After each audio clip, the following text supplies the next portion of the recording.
I love creating Fabrica and I use this site almost every day. It is an amazing place full of fantastic illustrations, cool fonts and interesting graphics. As someone who makes graphics for print-on-demand platforms, I'm always looking for methods to make things go quicker while still maintaining a high level of quality. This is why I'm subscribed to Creative Fabrica and Canva, two useful online tools that are helping me with my designs. The process is mostly the same.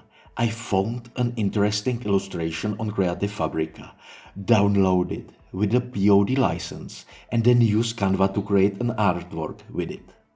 The POD license will give me the freedom to use and even sell my image as I wish. It sounds simple, and it is. However, there is one important question I want to focus on in this video. What happens if I cancel my Creative Fabrica subscription?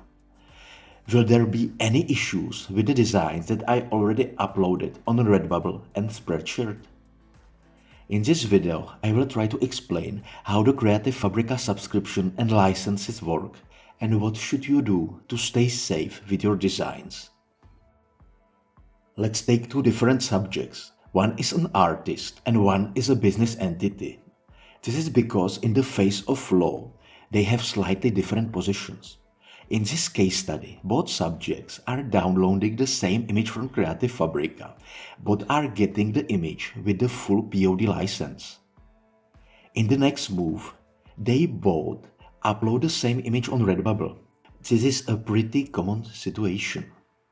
Is this legal? Yes, it is. They both have a subscription to Creative Fabrica. They both get an image with a full print-on-demand license. With the license, you can create and upload designs to POD sites that are the same or similar to the original. This is cool because you don't need to change the image before you upload it to Redbubble in this case. So, from the legal standpoint, there is really nothing wrong. However, both of them are still in trouble after they cancel their subscription to Creative Fabrica. Why? Let me clear something. I'm not a lawyer, so this is the point of view from an artist. When two subjects post the identical design to the same platform, one of these designs becomes a duplicate. So, in this scenario, even though one person has the same copyrights as another, since they both have the same license, only the one who posted it to the platform first may be protected by the copyrights. This is because Redbubble, and it is valid for most POD sites, looks at the case differently. They have their own rules and terms.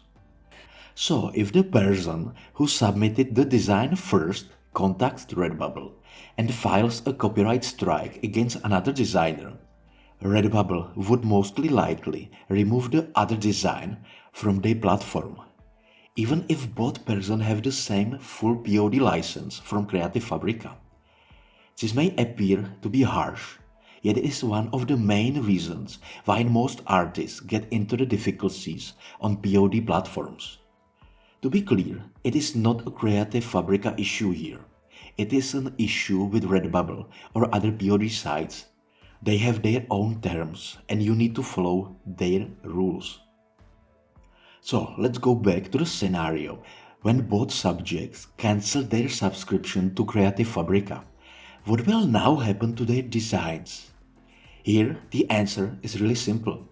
If you don't make any change to the design you downloaded from Creative Fabrica, then after you cancel the subscription, you have to remove these designs from any POD site. This is because we are not speaking about your design. In fact, this design has been licensed to you by Creative Fabrica, and if you cancel the subscription, it is illegal to sell such a design. Let's create another scenario. In this scenario, both individuals are downloading the identical design, but they are modifying it. They are creating something unique from the design, and they upload it on Redbubble. So, what will happen to the designs when they cancel their subscription? Nothing. This is because they have made significant changes to the designs. They have created something unique from it. so they have the right to use it even when the subscription is cancelled. This is critical to learn since it will help you stay safe on any POD site. You have to always make significant changes to any graphic, illustration or element you are downloading from Creative Fabrica. You have to always create something unique from it. This way, you can have a long time running POD business. So let's go to Creative Fabrica to see more details about the licenses. On this site, there are two main licenses you can get. A basic print-on-demand license and then full print-on-demand license.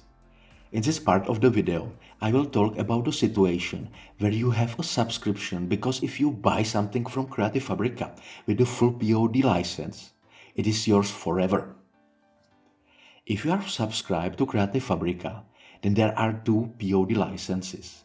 The first is basic print-on-demand usage, which is the default license for all designs with a subscription. This license is letting you use the design on any POD site, but you have to make significant changes to the design. You cannot upload the designs without adding new elements to it. On the other hand, with the full print-on-demand usage, you can create and upload designs to POD sites that are the same or similar to the original.